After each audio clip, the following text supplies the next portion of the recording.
Je suis le bon berger qui donne sa vie pour ses brebis.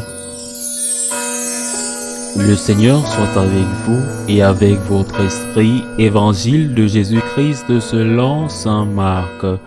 Gloire à toi, Seigneur. En ce temps-là, tandis que Jésus sortait de Jéricho, avec ses disciples et une foule nombreuse, le fils de Timée, Bartimée, un aveugle qui mendiait, était assis au bord du chemin. Quand il entendit que c'était Jésus de Nazareth, il se mit à crier, « Fils de David, Jésus, prends pitié de moi. » Beaucoup de gens le rabrouaient pour le faire taire, mais il criait de plus belle, « Fils de David, prends pitié de moi. » Jésus s'arrête et dit, « Appelez-le. » On appelle donc l'aveugle, et on lui dit, « Confiance, lève-toi. » Il t'appelle. L'aveugle jeta son manteau, bondit et courut vers Jésus. Prenant la parole, Jésus lui dit, « Que veux-tu que je fasse pour toi? » L'aveugle lui dit, « Rabouni, que je retrouve la vue. » Et Jésus lui dit, « Va, ta foi t'a sauvé. » Aussitôt, l'homme retrouva la vue, et il le suivait Jésus sur le chemin. Acclamons la parole de Dieu. Louange à toi, Seigneur Jésus. Lorsque je médite ce passage de l'évangile de saint Marc, je pense toujours à cette phrase du pape Paul VI, saint Paul VI, qui, définissant l'époque dans laquelle il vivait, et je crois qu'aujourd'hui, 40 ans plus tard, c'est bien pire, disait, notre époque ne cherche plus la vérité et donc n'écoute pas les maîtres. Ce miracle de Jésus, ce miracle dans une personne qui était connue de la communauté parce qu'il donne même le nom de son père, Bartimée, et ils disent, fils de Timée. Ce miracle de Jésus est un miracle réel, un fait réel, comme tous les miracles, mais il contient aussi un enseignement, un symbole. L'aveugle est celui qui ne sait pas quel chemin choisir, qui marche sur un chemin et qui peut trébucher sans que ce soit sa faute, qui ne voit pas les obstacles, qui peut même s'écarter du chemin et prendre le mauvais, et si c'est un chemin qui présente un certain danger, il peut tomber dans un ravin. Je ne pense pas que quiconque veuille être aveugle volontairement, c'est la perte d'un des 5 sens. Je ne sais pas si c'est le principal parce que lui est aussi très importante et la parole, mais c'est certainement l'un des principaux. Et ce symbole, c'est-à-dire la cécité, signifie l'incapacité de distinguer le bien du mal. Combien de fois je rencontre des personnes, et pas seulement des jeunes qui, face à certains comportements que l'Église considère comme des péchés, sont surpris, non pas parce qu'elles rejettent l'enseignement de l'Église, mais simplement parce qu'elles ne le savaient pas, et qu'elles ne le savaient pas parce que ne leur avait dit, personne ne leur avait enseigné, et elles ont fait le mal sans se rendre compte qu'elles faisaient le mal. Mais cela ne les a pas sensibilisées, cela ne leur a pas évité d'adopter des vices qu'il est ensuite très difficile d'éliminer. Cela ne les a pas épargnés, cela ne les a pas rendus conscientes ou conscients des conséquences, par exemple, sur leur corps.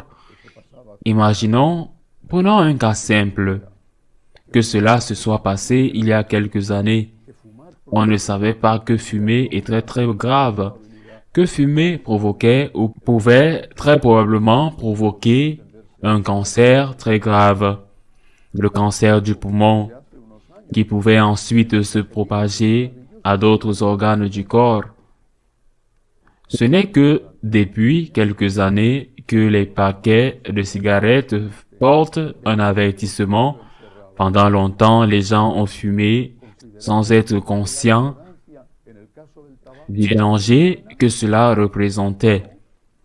Est-ce qu'on considère que l'ignorance dans le cas du tabac est une bonne chose? Non. Et c'est pourquoi les gouvernements obligent les fabricants de tabac à opposer cet avertissement sur les cigarettes, parfois accompagné d'images impressionnantes, parce que nous considérons que la connaissance est bonne. Considérons-nous que nous devons vivre à l'âge de pierre, dans les grottes, en essayant de faire jaillir une étincelle, en frappant de cailloux? Nous avons toujours voulu connaître la vérité jusqu'à présent. Nous voulons connaître la vérité dans certains domaines, pas dans d'autres. Et je ne me réfère pas seulement au domaine moral, par exemple, qui s'intéresse à savoir ce qui se passe réellement dans la société, avec la manipulation que nous subissons en particulier à travers les médias. C'est pourquoi, si nous étions drogués, comme si nous étions manipulés sans nous en rendre compte, et la plupart des gens ne s'en soucient même pas. C'est pourquoi Saint Paul VI a dit, notre époque, notre génération ne se soucie plus de la vérité, et c'est pourquoi elle n'écoute pas les maîtres. Mais Jésus est un maître. Notre Seigneur, lorsqu'il nous enseigne, il ne le fait pas pour nous rendre la vie amère, pour nous ennuyer, pour nous priver de ce que nous aimons. Il le fait pour notre bien et parce qu'il nous aime. Et c'est dans notre intérêt de vouloir connaître la vérité et d'écouter les enseignements du Maître. C'est dans notre intérêt de faire comme l'aveugle Bartimée et d'aller à la rencontre en criant « Seigneur, que je vois ! Seigneur, que je vois, Seigneur, aide-moi à distinguer le bien du mal, car le monde qui m'entoure me trompe et me dit que des choses horribles comme tuer un enfant innocent dans le ventre de sa mère, car ces choses horribles sont un droit. Et ils vous le disent et le répètent, et une vérité, un mensonge répété 1000 fois devient une vérité crue, presque unanimement. Et aujourd'hui, on considère qu'une femme a le droit, entre guillemets, de tuer son enfant. Une telle aberration est devenue un droit. La chose la plus forte de la nature, l'épine dorsale de toute la nature, qui est le lien entre la mère et l'enfant, est brisée et on considère que c'est un droit de briser ce lien. Nous avons besoin de Jésus. Nous avons besoin de la révélation. Nous avons besoin de l'Esprit Saint pour pouvoir toujours distinguer le bien du mal. Surtout dans une époque aussi sombre que la nôtre. Mais je reviens à la phrase de Saint Paul VI. Le monde écoute les témoins parce qu'il continue à chercher le bonheur. Et c'est notre heure. Le mot martyr signifie témoin. C'est l'heure des martyrs. Je ne veux pas dire l'heure des martyrs parce qu'ils vont vous tirer dessus ou vous couper la tête. Je veux dire le martyr du témoignage de l'honnêteté dans le travail, du témoignage de la fidélité dans l'accomplissement de nos vœux de mariage ou du sacerdoce, du témoignage que nous devons donner par notre générosité en pensant aux autres. Par exemple, par l'aumône ou l'aide volontaire, du témoignage de l'amour dans la famille, de l'amour dans la famille, du témoignage de l'amour dans la famille envers des personnes âgées, les enfants à naître, et ce témoignage exigera de payer un prix. Peut-être pas le prix du sang, mais ce sera le prix de la vie commune, qui n'est pas facile parfois.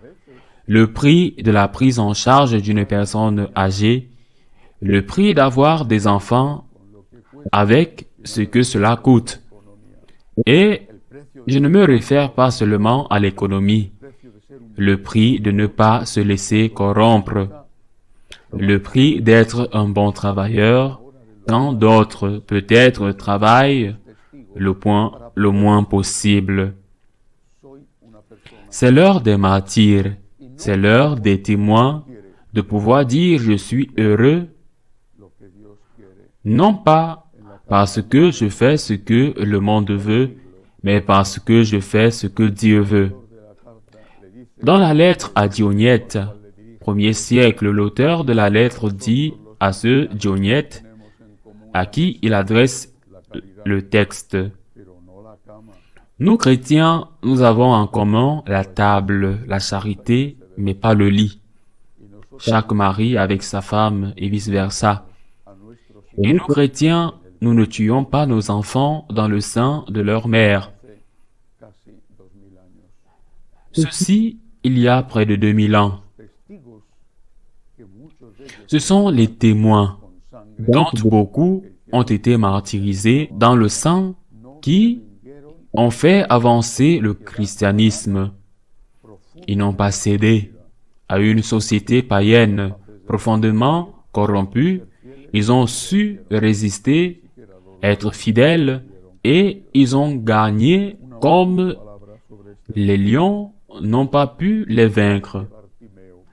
Un dernier mot sur cet évangile. Que fait Bartimée? Le Seigneur a fait un miracle pour lui. Il lui a donné une grâce. Et que fait Bartimée? Comment réagit-il? Et c'est peut-être pour cela que l'évangéliste le connaît, lui et sa famille, parce qu'il devient un disciple de Jésus. Quand le Seigneur lui dit qu'il a retrouvé la vue parce qu'il a eu la foi t'a sauvé, poursuit l'évangéliste Marc. Aussitôt il retrouva la vue et le suivit sur la route. Une fois que nous savons voir, une fois que nous savons distinguer le bien du mal, ce que nous devons faire, c'est suivre Jésus, c'est-à-dire faire le bien et éviter le mal. Et lorsque nous n'y parvenons pas, demandons pardon, demandons miséricorde 70 fois 7 fois, s'il le faut, mais ne retournons pas au temps des ténèbres, en pensant qu'il vaut mieux ignorer, il vaut mieux ne pas savoir, il vaut mieux savoir que vivre dans l'ignorance, il vaut mieux savoir que le tabac peut donner le cancer, que de fumer sans savoir ce qui peut vous arriver.